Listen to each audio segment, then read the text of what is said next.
Hey y'all, it's Maddie from the Itty Bitty Homestead Committee. I've been seeing some posts on some local rabbit groups where people are buying rabbits and the person that they're buying off of is not giving them transitional feed. Now, we all know how finicky a rabbit's gut can be, and we see it a lot of times where when we're doing transitional feed, the rabbit can get a lot of issues: bloat, GI stasis, weaning enteritis if the rabbit is very young. And I'm just going to give you some tips and tricks of how to avoid that. So let's hop into it.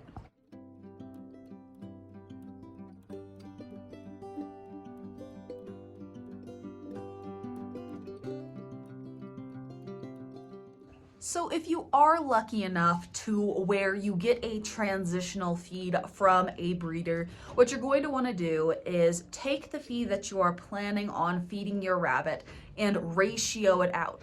Ideally, you want to do a 75 of the old feed to a 25% of the new feed, go 50-50, and then go 25% of the old feed to 75% of the new until you transition it to the new feed you're feeding. And you want to do this as slow as possible with the feed that you have in order to slowly get your rabbit used to the feed that they're on.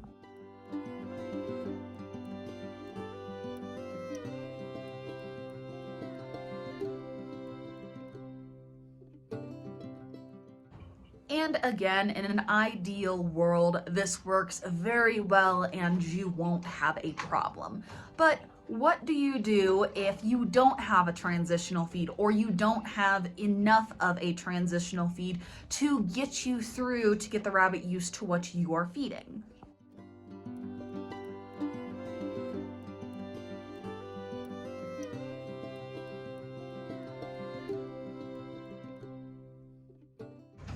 In that case, you would want to feed straight hay and slowly introduce the pellet that you are planning on feeding your rabbit.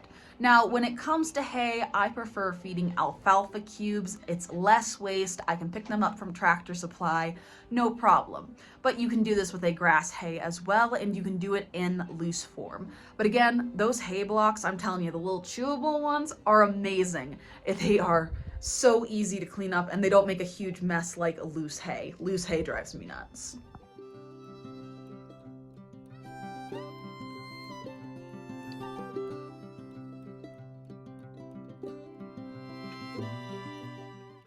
Now, let's say you do everything right. You either have your transitional feed or you have your hay transition and something goes on to where your rabbit gets bloat or GI stasis. What can you do to help mitigate that? One thing I always have on hand is infant gas drops. Those have saved so many of my rabbits from bloat. They are amazing. You can get them in the baby section. I like getting the flavorless ones. They work awesome. I just use the little dropper and put a few drops into a little bit of sugar water and give it to the rabbit.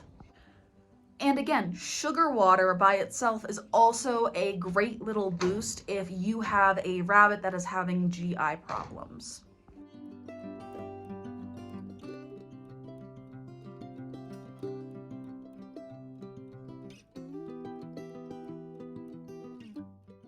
And of course, a lot of these problems are owner level problems that should be taken care of at the house or at the homestead when you get your rabbits.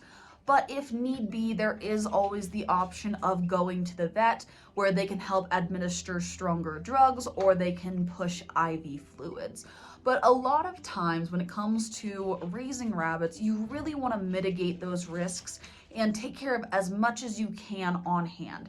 And the reason behind this is rabbits are so finicky. They're really great at hiding things and hiding away their distress signs. So if you personally learn basic rabbit first aid, it's something you can do to kind of help your rabbits survive a really tough situation.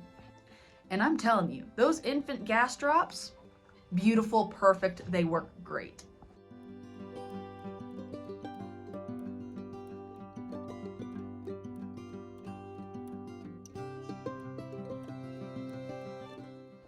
But I would love to hear, what do y'all keep in your basic rabbit first aid kit? Do you guys have certain tips and tricks when it comes to owner level things that you can take care of in your rabbitry?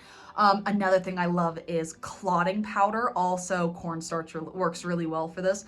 When you like clip the quick when you're doing nails, I have done that so many times. I have cornstarch on standby because I'm not great at nails at times, and sometimes I make mistakes. But anyway, I'd love to hear what y'all have on hand, what are some tips and tricks you have, and thank y'all so much for getting this far into the video and watching, and I'll see y'all in the next one.